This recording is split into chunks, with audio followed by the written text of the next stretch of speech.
Dankie dat jy vandag inskakel by ons begeleide gebed. Ek lees vir jou 1 Petrus 2 vers 4 en 5.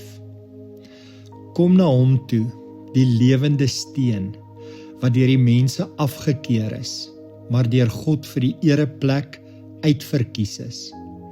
Laat julle as lewende stene opbou tot 'n geestelike huis, om 'n heilige priesterdom te wees en geestelike offers te bring, wat deur Jesus Christus vir God welgevallig is. Hierdie eerste woorde wat Petrus gebruik, kom na hom toe. In die Grieks is daai woorde eintlik baie opvallend. Dit sê, kom na hom toe en hou aan na hom toe gaan. Ons het na hom toe in geloof gekom en vir die res van ons aardse bestaan is ons kultuur, is ons norm, dat ons na hom toe gaan. Ons kom na Jesus toe met alles en in alles. Ons hou aan om na hom toe te kom as die Here van alles. Ek wil jou vra, sukkel ons met iets? Kom na hom toe. Struikel ons kom na hom toe. Ons vra nie net hulp nie, ons vra sy waarheid, sy ingryping. Ons vra na sy teenwoordigheid. Ons vra dat hy ons oë sal open om hom te sien. Is ons besorgd? Ons kom na hom toe. Is ons bekommerd? Ons kom na hom toe. Wat doen ons as die wêreld om ons in duie stort en in chaos uitbreek? Ons kom na Jesus toe. Ons het geen rede om saam in duie te stort en in chaos te ontaard nie. Ons laat ons opbou in Christus Jesus alleen. Hy gryp ons nie teen ons sin en plak ons neer waar hy dink ons moet wees nie. Ons werk met hom saam en laat toe dat hy in en met ons werk. Ons bou nie ons eie geestelike huise nie. Hy bou, ons is net tot sy beskikking. Daar is net een manier om geestelike offers te bring wat God behaag, en dit is deur die geliefde seun.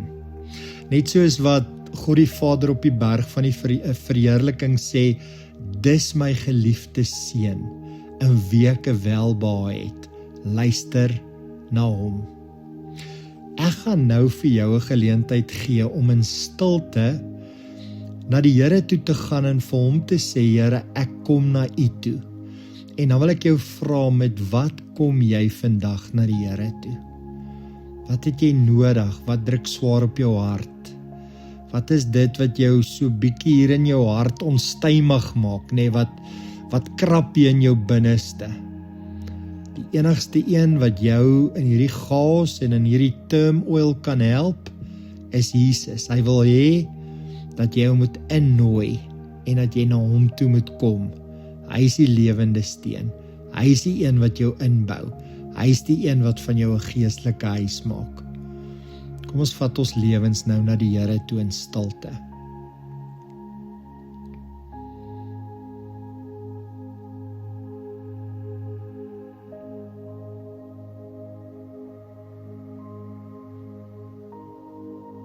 Here, vandag is dit vir ons 'n baie groot voorreg om na u toe te kom, Here.